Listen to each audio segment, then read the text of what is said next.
Muy buenas tripulación, bienvenidos a otro vídeo del canal. Hoy te explicaré consejos, trucos, consideraciones a la hora de diseñar tus piezas que luego van a ser impresas en 3D, porque no es lo mismo diseñar piezas para juegos de ordenador que para inyección de plástico que para impresión 3D. En concreto, la tecnología FDM, que es la de deposición de plástico, la que tenemos más experiencia en este canal. Para que veas que todas estas consideraciones pues las tenemos en cuenta de verdad, te lo explicaré mediante este crawler de Radio Control. Y este es uno de los diseños y modelos que diseñamos completamente desde cero e imprimimos en el club Share Horizons, ¿de acuerdo? Bueno, abajo tienes enlaces si quieres saber lo que es esto del club. Este vídeo está patrocinado por Onshape, los creadores de este software de diseño 3D, que es el que utilizamos para todos nuestros proyectos, el diseño de nuestras piezas. Así que, señores, si queréis que Onshape continúe patrocinando, dadle amor, como ya sabéis, y ahora sí, empezamos el vídeo.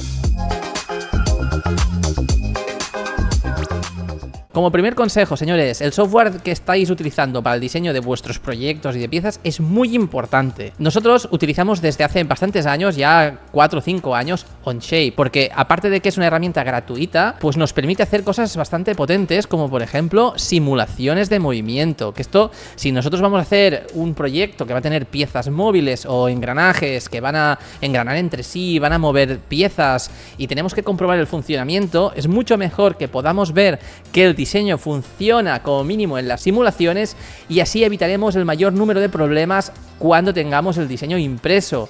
Ya sabemos que, claro, una vez impreso los cambios cuestan más tiempo, dinero. La segunda consideración a tener en cuenta para diseñar las piezas depende de la aplicación. Por ejemplo, en este caso nosotros tenemos un piñón que se va a atornillar al eje del motor y este motor pues va a girar a mucha velocidad y también necesita mucho torque en las ruedas. No podemos hacer dientes de los engranajes pequeños porque si no se podrían partir muy fácilmente o incluso con las velocidades de giro podrían alcanzar altas temperaturas y llegar a fundir lo que son los dientes. Nos aprovechamos de poner grasa en los engranajes para ayudar muchísimo a su disipación. Vimos que en dientes de más o menos 2,5 milímetros de ancho y unos 3 de alto ya son más que suficientes.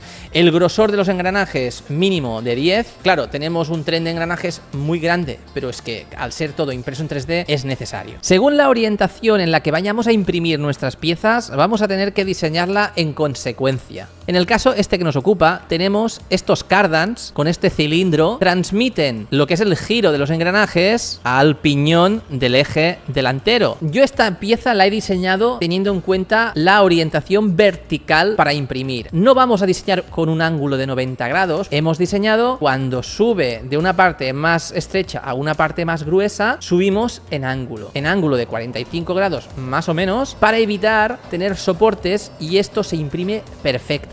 Eso sí, mucho mejor chaflanes que redondeos, porque los redondeos no nos aseguran que no necesitemos soportes. Esta pieza, al tener forma poligonal y paredes rectas, esto sí que se podría imprimir en posición horizontal perfectamente. Lo que sí que lo notaremos muchísimo son en piezas con formas circulares, elipses, cilindros, que entonces sí que en posición vertical se notará muchísimo la diferencia de impresión.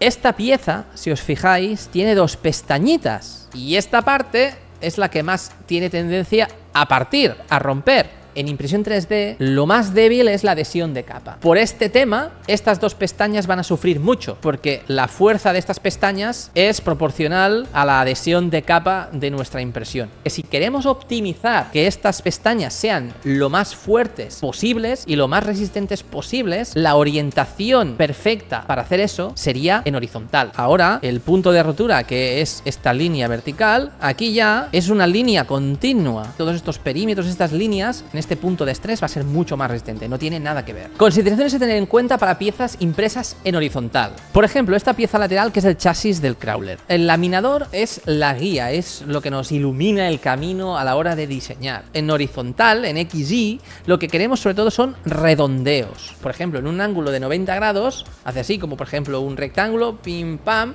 va a una velocidad y de golpe para y baja. En ese momento que para y baja, allí es donde nos puede dar fallos de impresión, protuberancias intolerancias y cosas que no queremos. Cuando hay círculos, cuando hay redondeos, esa velocidad no se para de golpe, va bajando y no se para, sino que gira. La calidad de impresión es mucho mejor. Este es un punto muy probable de que haga warping, ¿vale? El warping es cuando la impresión se levanta de la cama por las fuerzas que hace el filamento, lo que es el plástico, cuando cambia de temperatura. Pues entonces la forma de evitarlo es poniendo un redondeo. Otro beneficio que nos aportan los redondeos es reducir el estrés en esos puntos de posible rotura. Por ejemplo, en esta pieza que estábamos mirando, hemos puesto redondeos en estas zonas de aquí, en esta zona de aquí, esta zona de aquí, debido a que si lo hubiéramos dejado con ángulo o ángulos de 90 grados, por ejemplo, esos puntos serían más susceptibles a la rotura. En cambio, el redondeo, digamos que ayuda a disipar ese estrés. Siguiente punto, vamos a hablar de tolerancias. Tiene que haber tolerancias entre las piezas que encajan unas con otras. Por ejemplo, esa pieza encaja en este eje. Podemos ir viendo si hay a lo mejor colisiones. Entonces aquí hay diferentes consideraciones.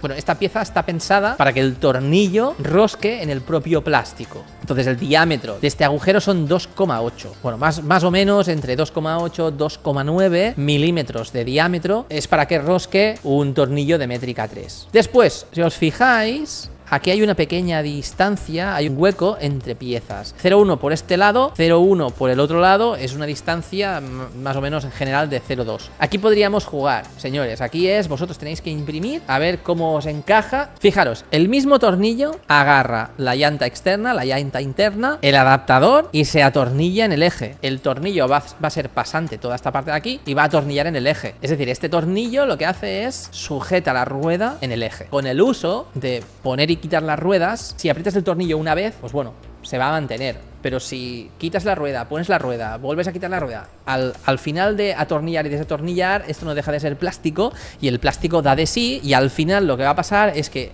el tornillo al final ya no va a roscar. Entonces esto es un problema. Esto se podría arreglar de otra forma. Por ejemplo, en el piñón. En este piñón, aquí dentro, hay espacio para una tuerca. Entonces, esto sería una solución, poner tuercas por dentro de la pieza para que haga fuerza. También existe una cosa que se llaman los insertos, que con la ayuda de nuestro soldador se puede fundir ese inserto en nuestra pieza de plástico y que quede completamente integrada en nuestra pieza. En este caso, pues tendríamos que pensar exactamente en qué pieza se podría y no se podría, porque estamos hablando de que son piezas de plástico, entonces tampoco pueden ser piezas muy estrechas, porque si no, con el calor que desprende el inserto cuando lo colocamos con el soldador, si no tiene una pared bastante gruesa y bastante resistente, corremos el riesgo de que se funda y que se deforme nuestra pieza. Una de las ventajas que nos ofrece la impresión 3D es que nosotros podemos pausar la impresión durante su proceso. Sencillamente es una pieza que por dentro tiene el hueco para insertarle una tuerca. Pondríamos a imprimir la pieza y en esta capa de aquí pausaríamos la impresión. Con lo cual, cuando la impresión se pare, colocamos la tuerca, reanudamos la impresión de forma que quedaría completamente integrada en nuestra pieza, de forma que esa tuerca pues ya no se podría caer, estaría integrada. ¿Qué otras posibilidades nos ofrecería esto de pausar la impresión? Pues por ejemplo, podríamos reforzar nuestras piezas, podríamos hacer huecos para poner varillas de fibra de carbono, por ejemplo, y luego continuar la impresión y esas varillas de fibra de carbono quedarían embedidas dentro de nuestras piezas, con lo que nos aportarían una fuerza, una resistencia extra. Otro truco, por ejemplo, nosotros, pues el neumático lo hemos diseñado completamente sólido. Es un neumático completamente sólido. Si le damos a laminar nuestro neumático, vemos que por dentro tiene pues este relleno, que eso es una de las características de la impresión 3D. En este caso nosotros lo hicimos así porque quitando las capas superiores y las capas inferiores, el relleno nos daba esa adaptabilidad al terreno, le daba como si fuera como más un neumático más amortiguado, más blando, pero manteniendo esa resistencia y esa dureza. Entonces, para este neumático nos estamos aprovechando de esta característica de la impresión 3D, que es que las piezas no son completamente sólidas, a no ser que le pongamos un 100% de densidad de relleno, pero esto nunca se hace, incluso en piezas que tienen que ser muy duras, casi nunca pasan del 60%. Entonces, esto lo podemos enlazar para el último consejo del vídeo de hoy. Nosotros, si viéramos estas dos piezas, podríamos pensar que la de abajo es completamente sólida y va a gastar mucho más material. Pero en cambio, nosotros si investigamos por dentro, podemos observar que esta pieza está casi vacía, está casi completamente hueca. Podemos observar que tiene este panel de abeja, pero que la función de este panel de abeja es soportar las capas superiores, porque si no hubiera este relleno por dentro, las capas superiores se imprimirían en el aire, seguramente pues haría deformidades y no quedaría bien. La resistencia de una pieza nos las dan los perímetros y las capas superiores e inferiores. La pieza de arriba tiene muchísimos perímetros, que son estas líneas amarillas y naranjas.